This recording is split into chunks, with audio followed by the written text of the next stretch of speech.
Hello, everybody. Welcome to Virtual Transaction Hash podcast, where your mom's too fat to fit on the ark. How you're doing, fiatjaf? I want to sleep. I need to sleep a little more. Ah, That's how I'm doing. okay. Um, How about you? How are you doing? I well, it's close to bedtime at least, but let's consider this a shared bedtime dialogue, and then we'll go sleep Okay. after. Skip this part. Okay. I'm Do you not going. like passion fruit? Do you It, like passion fruit?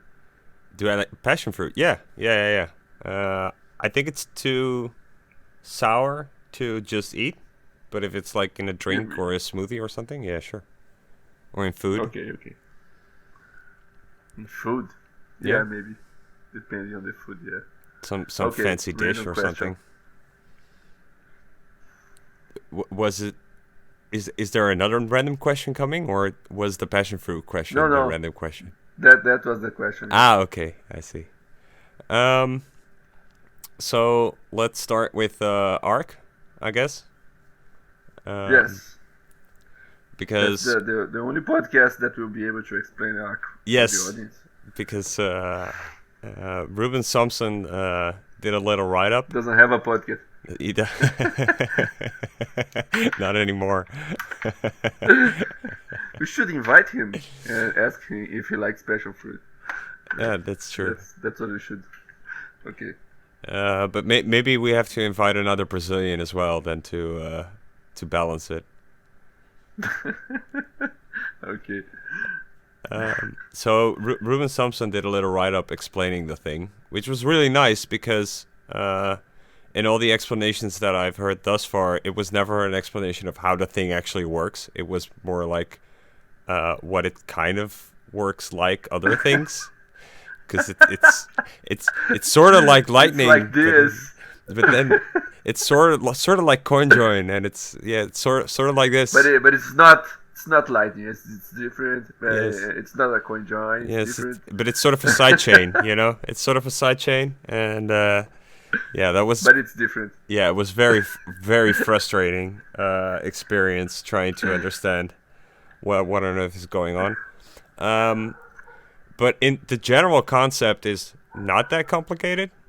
Um, I guess there are some nitty gritty details as to if you want to do it now or after the soft or after a soft fork with some features. Um, But we shouldn't explain that. Otherwise, we will lose all our 5 listeners. yes, but I'm not going. I was planning not to go into the nitty gritty. Just do the abstract general concept and then like discuss if there is any use for this, if it's actually useful. Yeah. Yeah. Um, So explain the general concept. all That's right. that's what no one gets. Like everybody thinks it's a different thing. Everybody thinks like a coin pool or Uh something huh. like that, but it's not. Yes. Yeah. Okay. So, um, you are the service, right? The Arc service. Me? Yes, you No are. way. I'll Yes. never run this service. Okay. I'll be the Bitcoin whale Arc service in this example. Okay. And you are the Okay. user.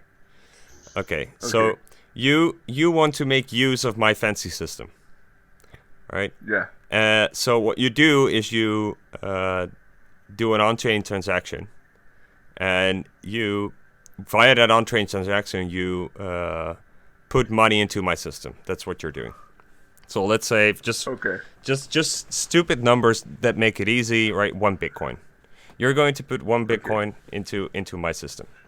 So in that transaction, sending it to my service, that transaction has an output, and that's the output we're going to talk about because that output has a multi-sig defined with me and you, right? So we now share that UTXO, and Mm.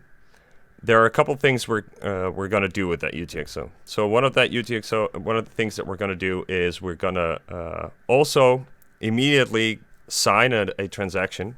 So we're going to make a pre-signed transactions that we're not going to publish, or not yet at least, in which you you can redeem your money, right? And that's something that's something we both have to sign for, but we already signed for it, so you can publish it whenever you want, right? So that's how you can get your money back. And another thing that you can do, another thing that we can then do, is sign another pre-signed transaction based off that transaction where you claim your money. So that's a next step, where it doesn't actually go to you, but you forfeit it, and then I get the money. We have an untrained transaction, and then we do a couple of pre-signed transactions. One in the case that you want to get your money back, and another scenario as to where you forfeit the money.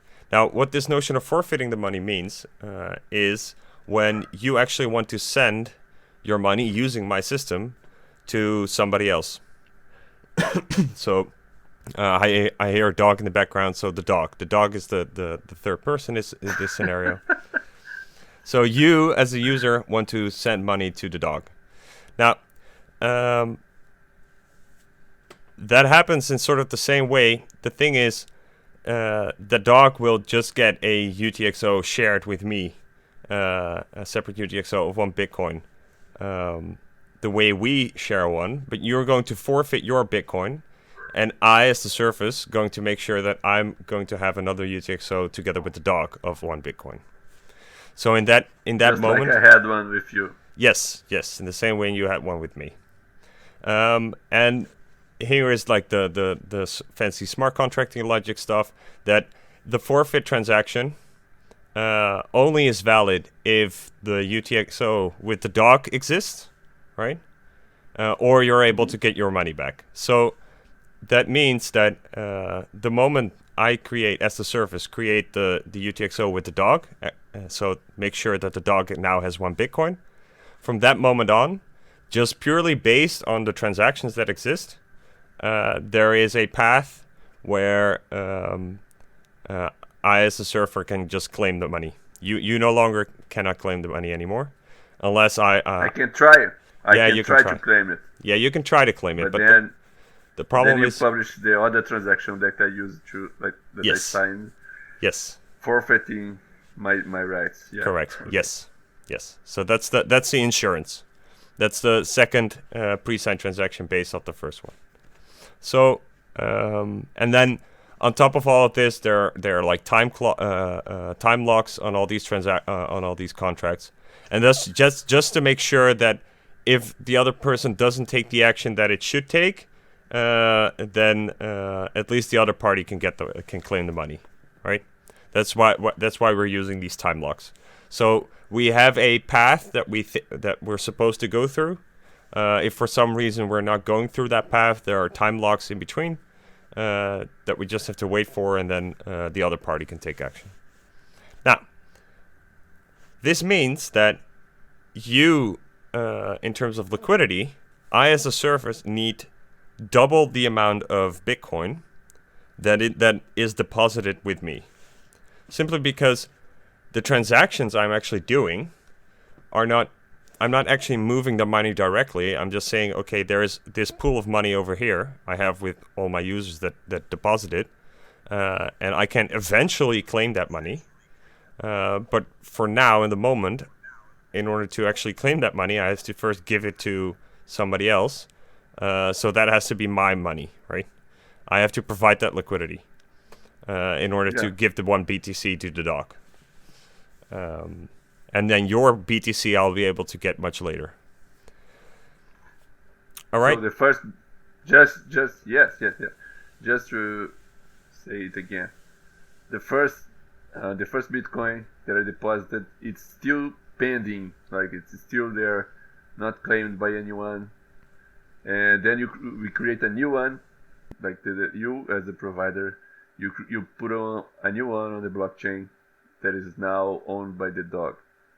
And the previous one is owned by you, but it's still pending on the blockchain. Yes. And if the dog wants to transfer to another person, then you want both the first and the second, and you have to put up a new one, third Bitcoin.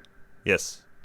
So every time there is there is a transaction in the system going on, like in the background, I as a service that provide that, that just means that I have to add that much more liquidity into it.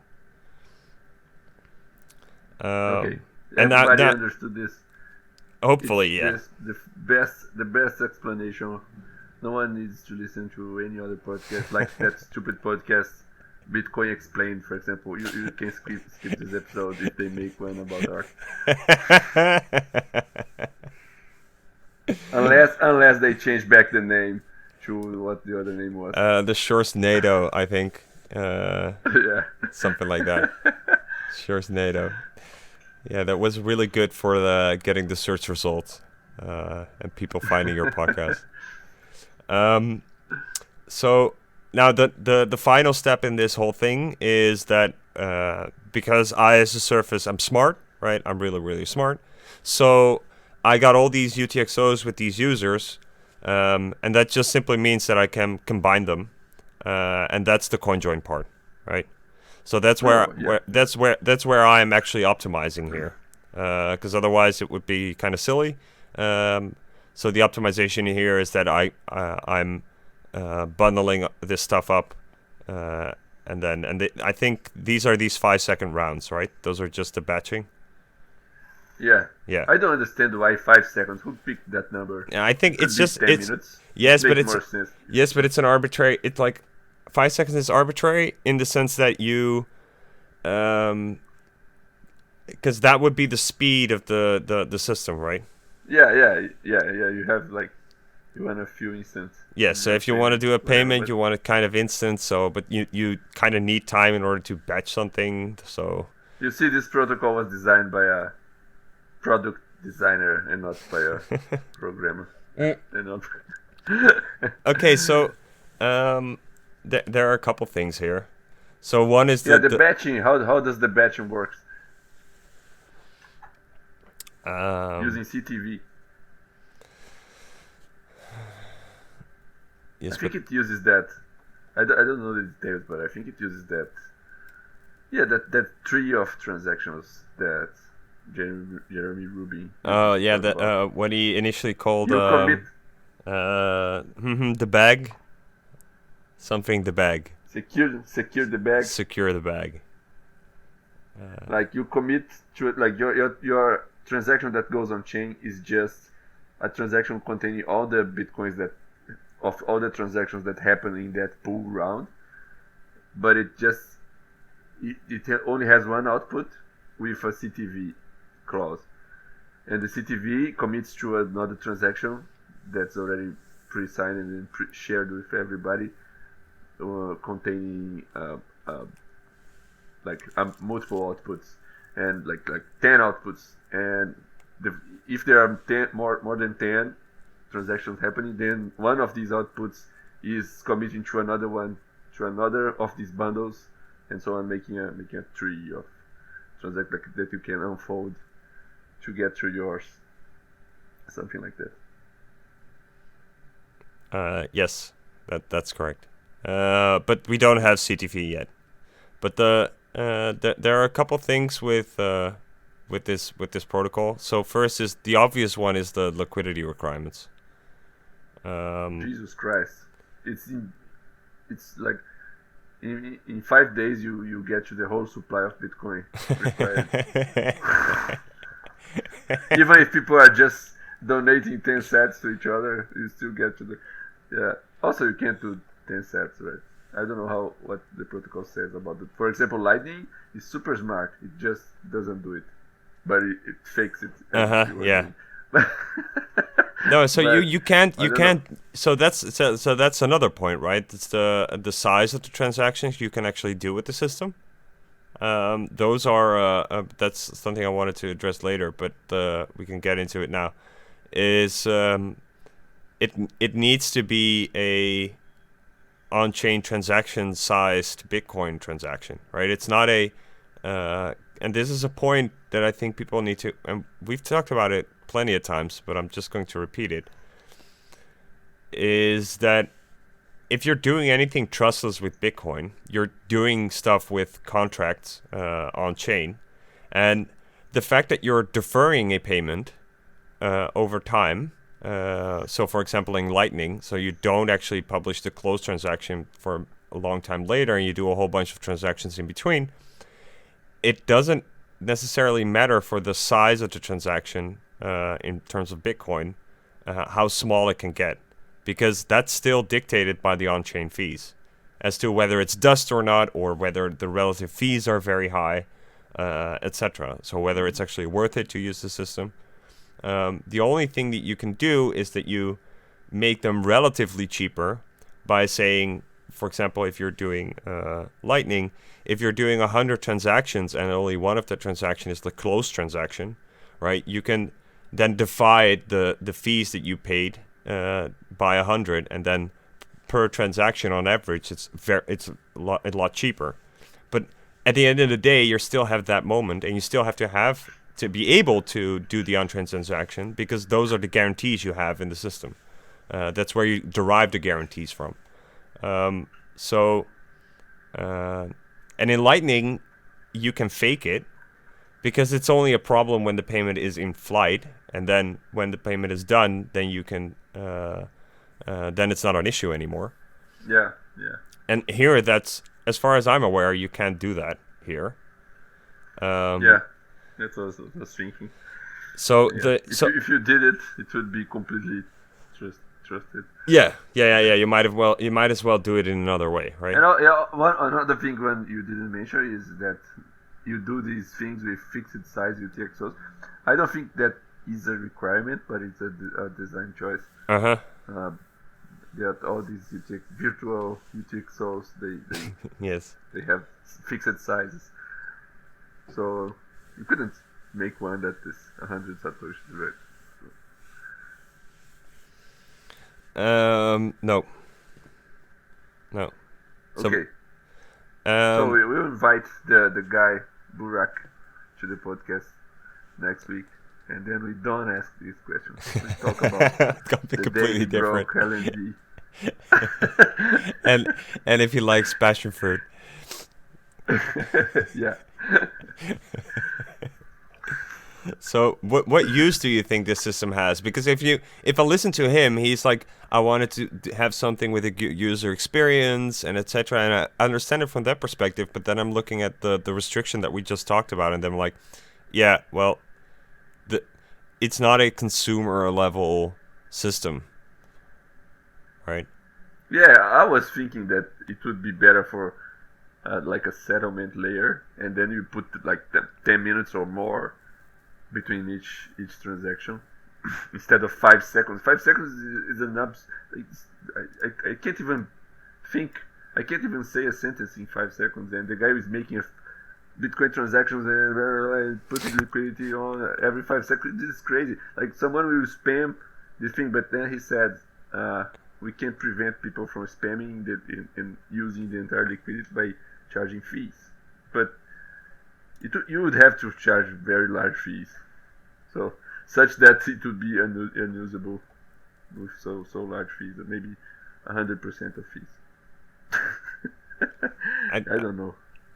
I didn't make the So what would be actually calculations. So what's the theoretical limit of the due to the liquidity constraints of the system, right? So he says you can get it back to a month, so let's say a month.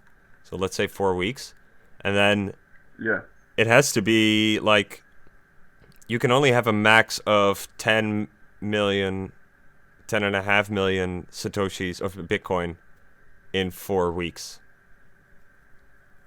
That will be the maximum, because you need the other 10.5 million to provide the liquidity in the meantime. So that's it. So that's a theoretical limit. Okay, I don't know what you're talking about. You're talking about using the entire Bitcoin. I was trying to make the calculation here. So what the theoretical? So it's not. So there. Let's say that there will be 21 million Bitcoin ultimately. It's a little bit less, but whatever. Then you can only use half of it in a 4-week time period. Why only half? Because the other half is what you need to put up front as the surface. So if there's Well, but then 10 and a if half you make one transaction, you already used the other half. No. So if in the system there is 10.5 million Bitcoin worth of transactions going on in those four weeks, that means that there also needs to be 10.5 million Bitcoin. No, every time you make one transaction, like if each you have 10.5 million people each with one Bitcoin. Yeah. If each of these people makes one transaction, Yeah. you already used everything. Yes. You can't make any more transactions. You're running out of Bitcoin. Correct. That's my point. Right. Yes. Okay. Within a period of 4 weeks. So. Because then after those 4 weeks, if the other. If you have one for every 5 seconds, if you have one, like, this is another calculation. If you have one transaction every 5 seconds, in a day you have, no, in a day, what the hell is this? In a day, no, this is wrong. You have 12 transactions per minute. So in a Bitcoin block, you have 120 transactions. Yes. Right? And in a month, you have... Jesus Christ. In a month, you have 500,000 transactions. Yes. So you can, if you spam 10 Satoshi transactions, 100 Satoshi transactions every 5 seconds, what do you get? You can't, because you cannot spam that size transactions below the dust limit. That's true. So you spam more. But it's 2 million. It's 2 million transactions per 4 months. So 4 months, no. Yes. It's 1 month. The limit. Oh wait. Oh, the limit is 1 month. Oh, you're right. I mean, 4 weeks. He could decrease that. He could decrease that to a week, and then you make one transaction per block. Like maybe you get to more reasonable, usable constraint like that. Parameters. Okay, but what would be the niche use case for this system, right? Because it's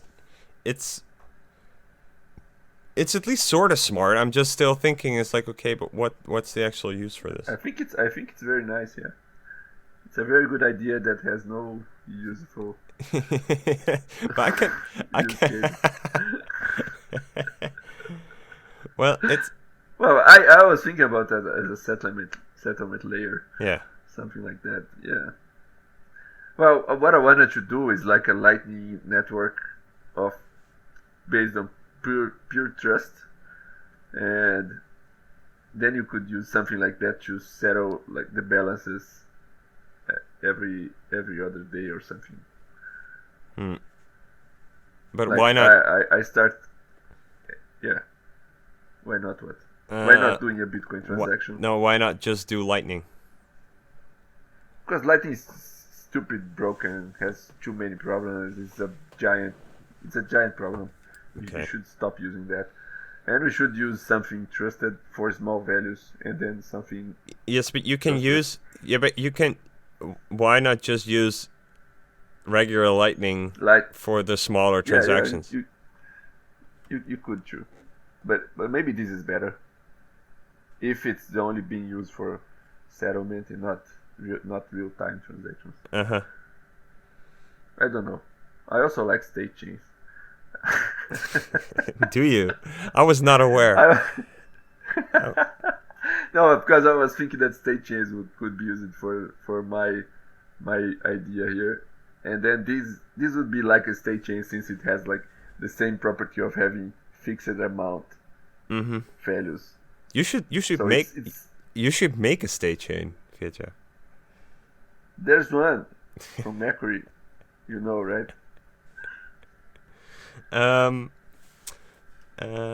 So, but okay, is there any other possible use case you can think for this? I mean, I can imagine that in some scenario, like as a financial tool, right? It's just to make sure that you can in a very cheap manner, can get large sums of money to some place. Um, maybe it's useful. I don't know. You're talking about shitcoin trading, Oh wait. Oh, moving money that's between no, exchanges. no, no, no, no. It's oh, this is interesting. So there is a conflict here because you you cannot use it for for small size transactions, right? Because then it's still relatively expensive, I guess. Ultimately, well, maybe okay. Because of the liquidity Hmm. strains are so harsh, large size transactions are probably going to be really expensive. So you're kind of forced to do Yeah, the lower because size you have transactions. the provider has to charge Yeah, a percent, right? right. Yeah. So this thing, so is it completely useless then? Maybe you should just use state chains. Well, at least this is trustless. I mean, I like that it's trustless. At least it's This smart. is a fetish. Yes, it is a fetish. I know. I'm completely willing to admit. But Do you prefer custodial Bitcoin or altcoin? um, oh, that's an interesting question. I posted that on Twitter today, Ah, and I got a bunch of shitcoiners calling me names because, of course, they prefer the shitcoin. it's so I'm the way I'm thinking about the question is that what is the risk, right? The risk is on the one hand you have like the risk of is the entire network. And although it might be is the shitty network better than the custodian. So we can even The though sh- I'm the shitty ultimately the shitty network only works because people want that coin, and they yes. want the coin because the coin has an expected future value, Yes, this is also true for and the Bitcoin. expected yes, but on Bitcoin you can clearly see that the expected future value is that Bitcoin will become money Mhm. at some day. It has a small chance of becoming money. And for the shitcoin, that's also the same. That's also what bases the value of the shitcoin. But the probability is much lower. Yeah, okay, so And there's a price risk, right? So there's a price risk with the that's probably higher with the shitcoin. yeah, well, what I'm thinking that people are not aware of the decision. They just think like they think about the possibilities of trading a useless token, and they assume the token has value. Yeah. But it's not a given that the token has value and will have value ever, and people do not seem to realize that. And Bitcoin is much better because Bitcoin has a much bigger chance of having value and keeping value and I growing in agree. value. I agree. And the So other the shitcoin lovers that love shitcoins because they are non-custodial, they don't realize any of these things. Okay. okay, so yeah, we agree. But the but I still think it's interesting if you in a short enough time frame where it's like okay, we're putting the money in Dogecoin. And we can assume that although Dogecoin itself may crash really quickly, um, that's like the monetary risk. But then, what is the risk of the Dogecoin actually failing, right? If Yeah. all the trustlessness assumptions of the stupid system, if of those actually holding up or not, as opposed to the trusting the custodian and if he's actually trustworthy. So to what extent is the custodian trustworthy versus the Yeah, integrity it's of the impossible to network? measure the risk, but I think it like for a short enough time you're using both of these things to transfer stuff, the risk is negligible in any case. But well, my point was just a philosophical preference. Oh, sure, Preference. sure. Yeah. Um, Yeah, I've used shit coins to transfer stuff in the past. True. I'm guilty. But I think it's at least interesting, because and this is, I guess, where the whole sidechain stuff and the semi-trustless or whatever thing, maybe take Liquid for example, comes into, where it's like, okay, if the sacrifice is that you're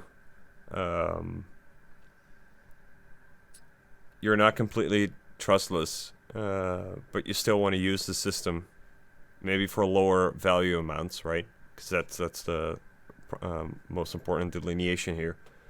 Then something that is half-half or sorta or a little bit gray is probably better, or at least nice that the option exists or something. And in relation to this question of like using shitcoins, right? Because then the semi trusted network is probably as good or better than whatever shitcoin bullshit computer network they've created. So you already got that. In a sense, at least you're running in a sense, Bitcoin. the shitcoin. Hmm? Yeah, that was another point I would bring. But first let me say this, because the shitcoin network is actually not very trustless, because for the vast majority of the shitcoins, there's a group that controls the thing, and the group can change the rules of the protocol anytime. Yes. So if the group wants to steal your money, they can. And also, like, if you put your money on a custodian like LNTX bot, and the LNTX bot can be hacked, and your money vanishes, and I don't have money to pay you back, then you lose your money, and you send the police to my house. But that can also happen in shitcoins. Like, shitcoin can have a bug, especially if it's especially if it's any shitcoin. It's likely to have a bug that will cause it to lose the funds. Someone will steal the funds, etc. Like all these Ethereum DeFi protocols, they are trustless. They are all Yeah. so that's trustless. Yeah. Okay. And the other question is, how are you helping Bitcoin? Like, what helps Bitcoin more? If you use a custodian, there's the risk that all the Bitcoin will go to custodians, and then the government will regulate the custodian, and Bitcoin will die or something. And if you're using a shitcoin, you're taking away demand for Bitcoin. You're taking away market share and mind share from Bitcoin. So you're hurting Bitcoin also. Okay, next topic. Or you say something. No, I'm thinking about what you said.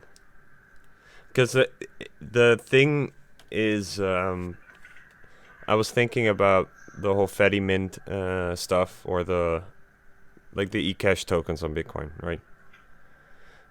These the eCash is irrelevant. Like the whole point of Fedimint is scaling through trusted fake side chains.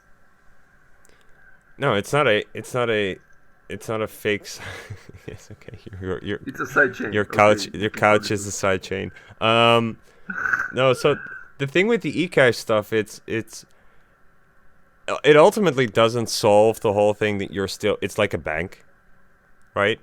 Yes. It's just a bank. It's just a bank, right? It's just a fucking bank. Yeah. But the whole point is that everybody can at least start a bank. I guess that's nice. I don't know if you're gonna get any customers. Well, you could do that before, right? But I've been talking about this. I'm saying, instead of trashing all the custodians, you could make it better, easier to make custodians, and so you keep the thing open, or give us a better chance against the regulators. Yes, but that's what yes, but that's what the eCash stuff does, right? No, not the eCash. The federation stuff. You could do Fedimint without the eCash. The only thing they bring is they have a federation, and the federation keeps your money.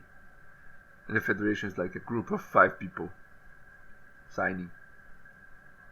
The cash is just a marketing plot to capture your attention. No, I disagree. I'm not sure. I'm not sure I agree. At least. It's a bank. The bank Yes, has it's a your bank. funds. The Yes. funds are secured by 5 guys or 3 guys or who. They Yes, don't know, but for depends. me, it's like the other way around. It's like, okay, we have an eCash server, but just to distribute at least the trust, we do it in a federation. For me, it's completely the other way around. But You can in take order the to do Fedmint software and you remove the eCash and you make it look like a blockchain with transparent transactions. yes, then you have Liquid. Yes, Yes, which is good too. yes, but we already had It's also Liquid. good. But Liquid is stupid. Liquid you have to KYC to withdraw. Yes, because that's just whoever the bank is, right? I mean, they Right. make the rules. And with Fedmint is good because anyone can make a bank and most people want to have KYC. Yes, but you could have already made a withdraw. bank. You could have looked at I elements. made one. Yeah, you could have made looked one. at elements. It's called LNTX bot.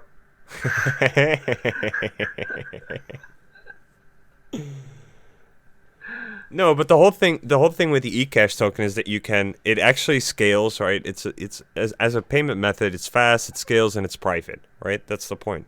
You know, like LNTX bot had a technology that scaled, but it was very good, called Postgres. It's the database name. It scales. But it's not You can private. have like, But it's not private. yeah, I know, private's good, but that's Yes. not. That's the whole point of. the essence. That's the essence of eCash. That it's Yes, actually because cash. you add the eCash on top of the thing. You could have LNTX bot Yes, with eCash. correct. That's Like true. the cashew stuff. You have seen that?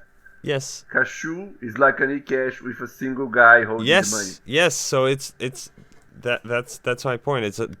Doesn't have to be Fedimint. It can also be cashew. I'm just talking about the But eCash stuff. Fedimint is better. You're- Fedimint is better because it has a multi-sig. Yes, that's exactly my point. It's just like the Federation stuff is just there to distribute the trust you have in the bank. It's just like an internal accounting tool that they have in order to make the thing a little bit more robust, right? But the point is the point is the eCash, which is actually a useful thing, right, to do payments with, etc. The problem You know is what else is very private? no, tell me. State chains. State chains are blind, like they're like eCash, but using some convoluted magic in the back. Okay, go on. Are you losing your patience? No, it's okay. So but the thing is, you still, I don't know. You know what's better than Fedimint? Tell me. That you distribute your trust in a much better way. Drive chain.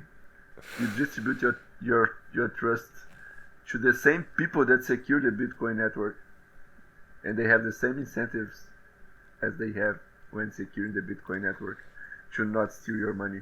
But I am not trusting miners. That's a big difference, though. Well, you prefer to trust your neighbor that's running the Fedimint server. I agree, but you said like we're not trusting miners with normal Bitcoin, and we are starting to trust miners with the Drive chain. The whole point of the Kinda, system is yeah. that you're not trusting miners, right? Yeah, Drive chain is not Bitcoin. It's a separate thing, Uh-huh. but with better trust assumptions than all the other. Yes, but you said Drive chain. you're relying on the same people you're already relying on, but that's true. But you're not doing it for different the tasks. incentives are the same, but yeah, the obligations and it's not the same thing they're doing, Uh-huh. but the incentives align. Uh, Yeah, okay, let's not do this like a Drive chain episode. What's more on the list? You said you had a whole list of topics. Is it your Twitter? Well, I'll look at your Twitter. What the No, topics my are. Twitter doesn't. It only has Nostr propaganda now. Well, one news I just got is that Greenlight. No, not Greenlight. What's the name of the thing? Blockstream Green. You know this wallet? Yeah. Have you used it? Yes. They added Lightning support using some convoluted server. Like they run a Lightning node for you on the server. Do you use this wallet? Do you have it installed in your phone? No. Oh, you could run a Lightning node through them. Apparently, you click a button, they start a Lightning node for you on the server, but you control the keys, and you have like your wallet has to sign all the state transitions. Yes, but on the node. that's their surface, right? What's it called? Greenlight. Yeah, Greenlight. Yeah. They've been working on this for a long time, but Yeah, and now Greenlight's interesting at least. It's an interesting approach to the whole thing. it's very interesting. Like Ark. Ark is very interesting.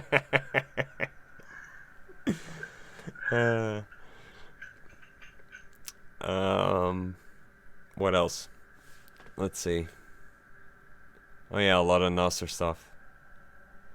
So what are your fears with Nostr? What are you afraid of? I'm afraid of someone controlling the protocol. Like a big client capturing all the users and starting to invent new things that are hard to implement, and then the other clients can't implement these. It becomes a thing that's hard to follow, and then everybody just uses that first client that has everything. And how? And then that guy can censor everybody. Yeah, and how? Do you see any method of ossifying this protocol? No, the only thing I can see is like everybody that cares about it, like incentivizing the thing to be spread and having multiple different like people competing. So one guy hates the other, but they're staying in the same network, and so they have to keep the compatibility layer between them. So. And to what extent do you control Nostr right now? I don't know. I control the repo with the specs basically,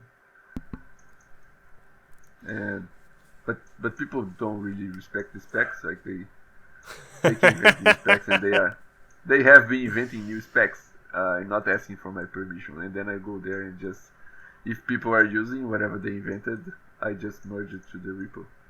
Okay. That's what happens with Zaps actually, the Zap stuff.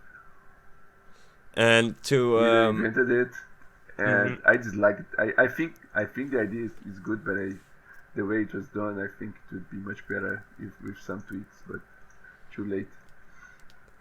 And to what extent are you afraid of you being in control? Because you said you were afraid of somebody getting control of the network or protocol. Sorry, but you effectively already have a lot of control. So to what extent you're afraid of yourself? I'm not. I'm perfect. I see.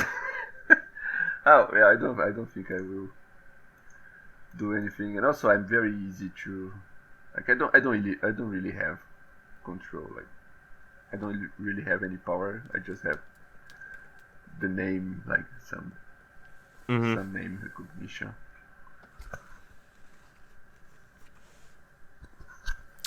And are you able to keep up with everything that's going on?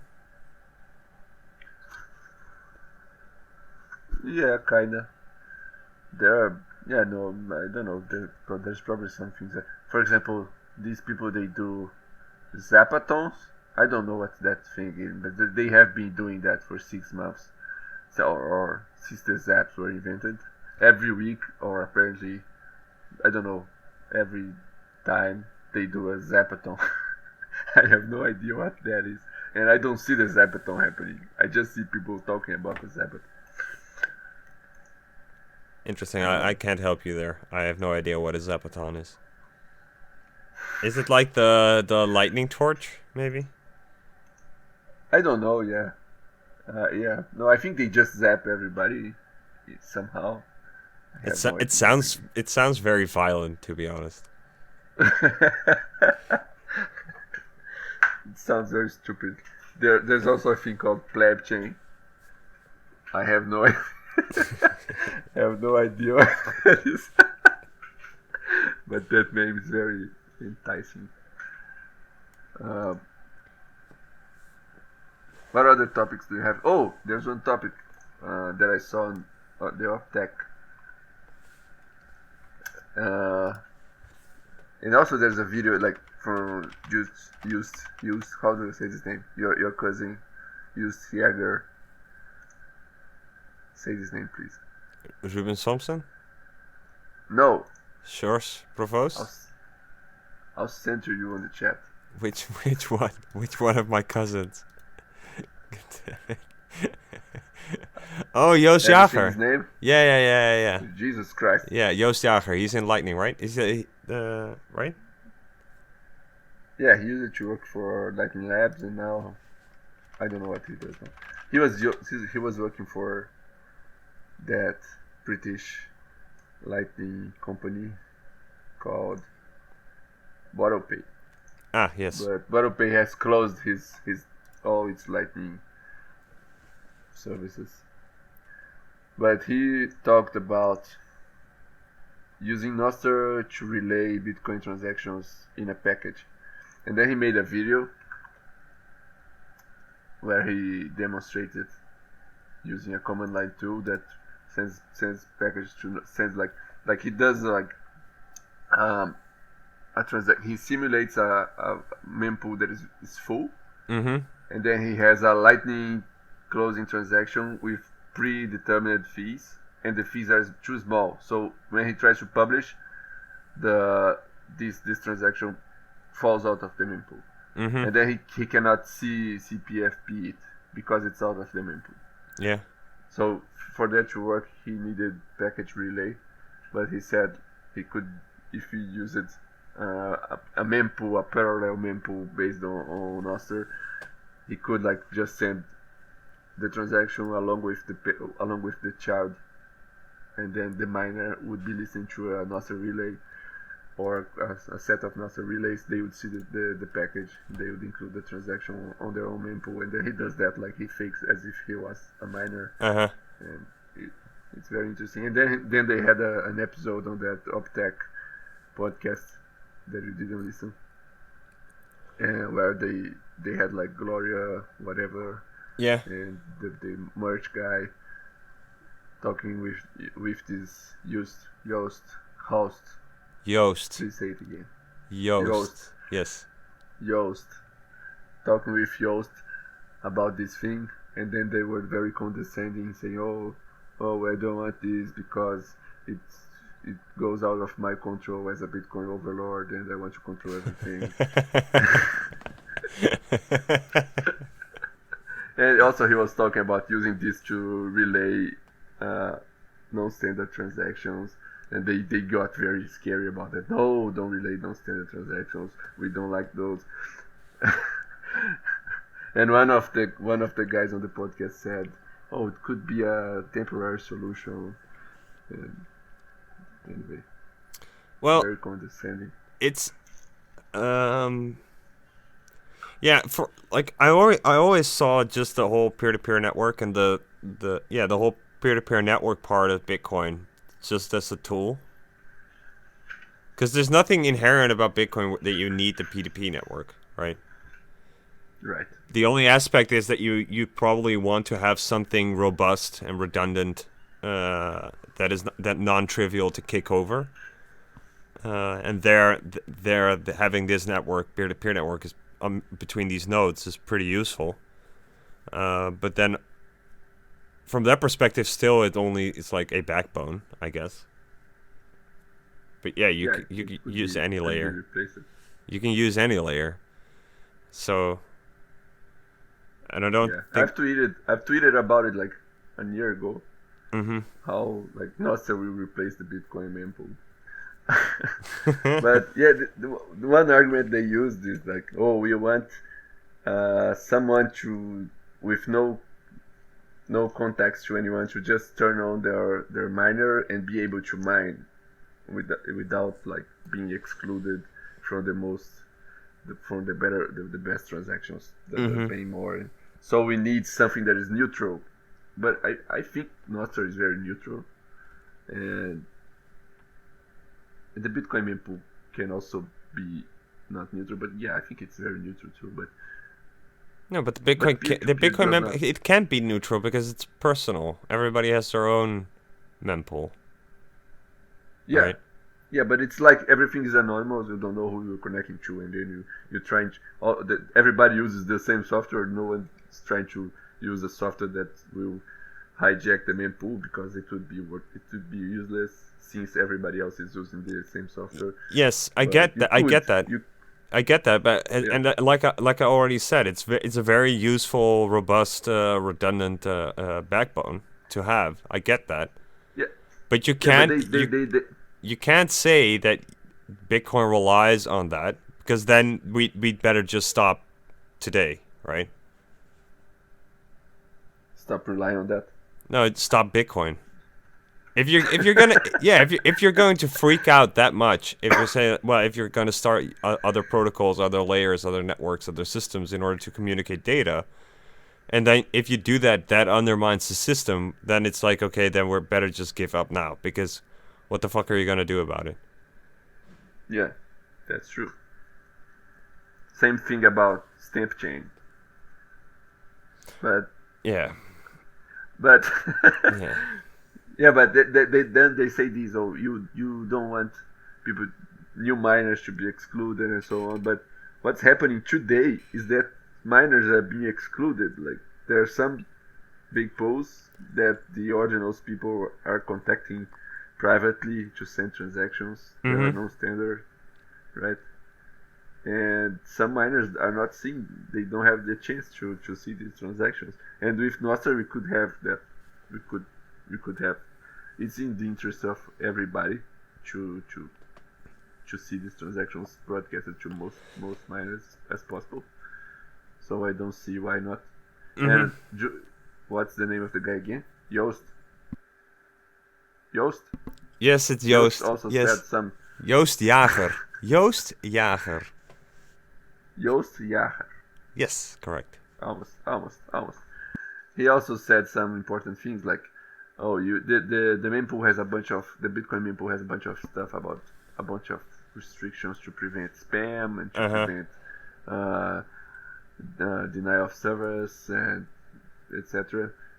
And Yost raised some points like that you could have Nostr relays that implement other restrictions, like they could charge, they could rate limit, they could require some form of identification, not necessarily Uh huh. your KYC, but some kind of identity with trust to prevent you from spamming, and all that stuff is easy to do, and you could have a bunch of servers each implementing their own set of restrictions to prevent spamming, to prevent bad things from happening, and still have non-standard transactions being broadcasted through these open.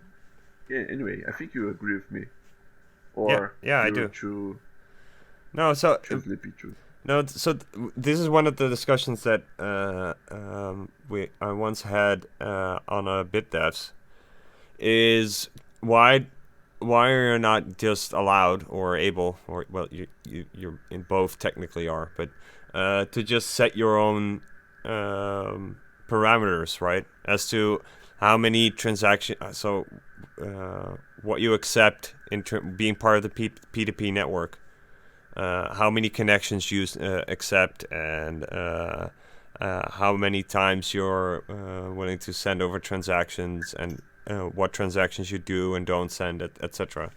And the response was that they're afraid of splits between the network, or splits in the network. That I don't necessarily get. I mean, it's like you can just communicate, and it's like, okay, we're gonna. If you are like a very small Raspberry Pi node, but you still want to be sort of part of the network, you have this very lightweight set of parameters, and you just communicate that to your peers, who might be really beefy, large nodes like data centers, whatever. You're talking about mempool parameters. Yes. Well, Okay. no, transaction relaying parameters mostly, Yeah, yeah, and yeah, yeah. Okay. block relaying parameters and whatever. Um, but yeah, they're very much afraid of splits in the network. Yeah. They want to. They're afraid of people making decisions they don't agree with, which is fine, I guess. Yeah, but there was this pull request that I sent you on the chat from Ben the Carman. I think he implemented an option to allow non-standard transactions on your own mempool, Mm-hmm. and people bashed him a lot, saying that you can't expose these things, otherwise people will turn them on. Basically, that's what they said. Is the thing again? It's like you can't stop this. It's I get I get why you don't want to actively do it, but the fact that It's you like a secure it by making it very hard to fork the code and yes, correct, yeah, change it on your own and distribute to others. yes, That's Bitcoin. If Bitcoin relies on that, it's very fragile. yeah, and it's also stupid because it's the replaced by fee thing was it's like this in reverse. It's like people lost their shit over the fact that somebody just implemented the fucking button to, I think it was Peter Todd, right? To implement just the button to do a replace by fee, because it's technically possible anyway. It was just not implemented as a button. Just click this Yeah. in order to do it. Click this to break Bitcoin. Yes.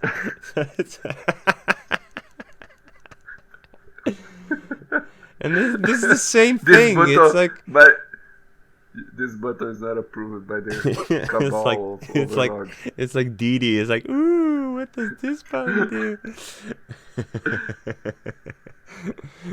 So I think it's fascinating because yeah, like I get why you kind of want to shield this stuff, but ultimately you can't. And what are we doing if we're? And I guess a large part of it is also the legacy the legacy problem. I mean, if you would recreate Bitcoin now today, a lot of this shit would be less of a concern. But yeah, here we are with so-called non-standard transactions. So another topic. ZK coins. Have you seen that? Zero knowledge coins. Yeah, I think this guy is changed. They don't know what they're worth. Oh, have you seen that? I think you're not following the Bitcoin space very well. You're living too much. You're spending too much time in the forest. Have you seen that RGB proposal for changing Bitcoin to a new network called Prime?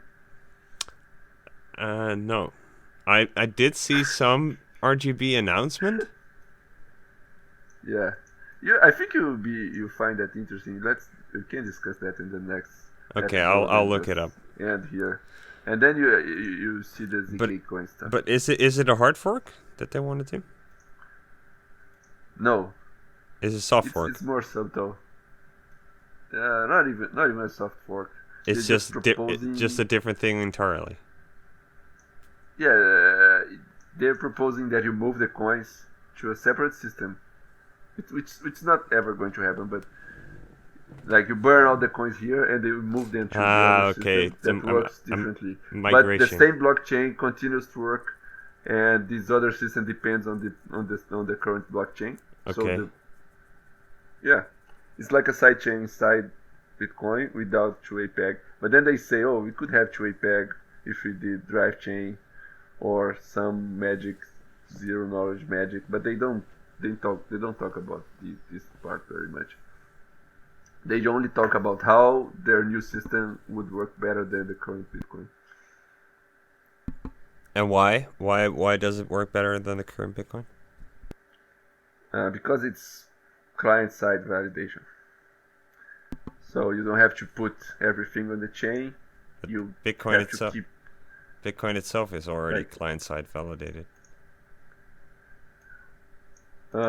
it's not like the UTXO set is kept by all the nodes. Like every node has to Yes. care about all the coins in Yes. their system, their proposed system, which is the client-side validation stuff. Bitcoin itself is all Single-use seals.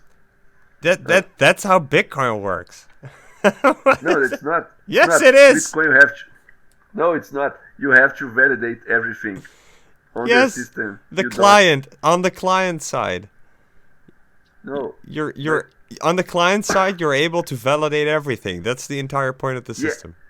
yeah, but their system is not like that. You validate only your coins ever. And whenever someone sends you a coin, they send you the entire history of that coin Yeah, that proves that coin is good yeah. and and that it wasn't double spent and like it's and then you validate that and you know that coin is good and next time and then you send that coin to someone else next. Okay, so the context of that. So the only thing that goes on the chain is a bunch of hashes. There's no script, no no signatures, nothing. Only a hash to prevent double spend every time you do a transaction. But then but miners still have to have the global Yeah, state, right? they have to mine these hashes. Yes. You still need the time chain, whatever. But then, so, I hate this name. m- let me think. The miner has to have all the stuff that they're getting the hashes from, in order to know if they're actually making a valid block, right? No. The miner just includes a bunch of hashes, bunch of random hashes. Okay, Hashes. but how do you prove the block is valid? All the blocks are valid by default. Anything you put in the block is okay. Okay. You only need a sequence of blocks, Yes. but you can if you screw it, like you can make an invalid state transition in your client side coin, How? then that coin dies. How? How do you know if it's invalid? Let's say I do a double spend. How do you know? So, so for example, you have a coin, Yeah. and suppose you have that coin. Now you're going to send that coin to me. Yes. You, well, I'm not. I never thought about it deeply, but you write on a paper. I'm sending this coin to fiatjaf, and you Yes. take a hash of that. You Yes. put the hash on the blockchain. Yes. But you also made a note that I'm sending money to the dog, right? You put that Oh in. yeah. You The make. hash is. Oh yeah, that's another complement. That's another thing that you need to have. Yeah, that maybe that part has to be verified by the miners. Sorry, I was Yes. wrong. Yeah, you have to. Each of these transactions has to refer to a previous one. That's true. Okay, and then, so then how does the So mine? you How do you verify the block? That's done by? So the context is with a zero knowledge proof. Is that the thing? no. It doesn't have zero knowledge proof. You Oh, just. Yeah, I think you have to have a hash and you have a reference to a previous hash. So yes. you have a chain of stuff. Yes, but what if Yeah, the there's a zero fork knowledge in the chain? proof. But what if there's a fork in the chain? How do you know that the fork doesn't exist? Well, you use. There's only one. The best chain. You use the best chain. No, but yes, but you're not Every time you looking at receive. you're not looking at the chain. We should probably read into this, but you're not looking at the You chain. are You're you only are looking looking. at the. You are looking. So the You look blockchain at is the chain. the blockchain is a linked list containing a lot of linked lists things. Yeah. Yes. You So you look at that, and then you take all the other data, like All the other data you take is on your client side. So I got confused because the ZK coins proposal is kind of like that, but it's much better because you use some ZK magic. So you don't even have to have references. You only need hashes on the blockchain because the ZK magic has everything, and I don't know how to explain because I don't understand it. Yeah, so that I can like sort of understand if you say, well, you check for the context using these zero knowledge proofs, right? So Yeah. you only do like, is does this actually fit the context? Well, probably it does, right? That's the whole point of doing the whole zero Yeah. knowledge proof, right? There is this Yeah. 99.9 whatever probability that it actually fits the context. Yeah. Yeah. Well, Well, this is never going to go anywhere. None of these things. Although it's a, if the ZK coins thing works, I think it's a better way to do side chains, maybe. because the thing is, it's It's like what you're actually doing with Bitcoin and on chain, it can already be so insanely efficient, and still having like this very clear way of verifying everything. Because ultimately, with the if you're doing it via zero knowledge proof context, there is no ultimate way to verify things anymore. If stuff does yeah. break, you just have no fucking clue what's going on. So yeah. Yeah, you could have a. I think there's many ways to you can use zero knowledge proofs. Maybe there's a way to have a very transparent thing. Yeah, but probably not. Then it wouldn't scale. Yeah. All right. Um, Anything else? yeah. No. Good night.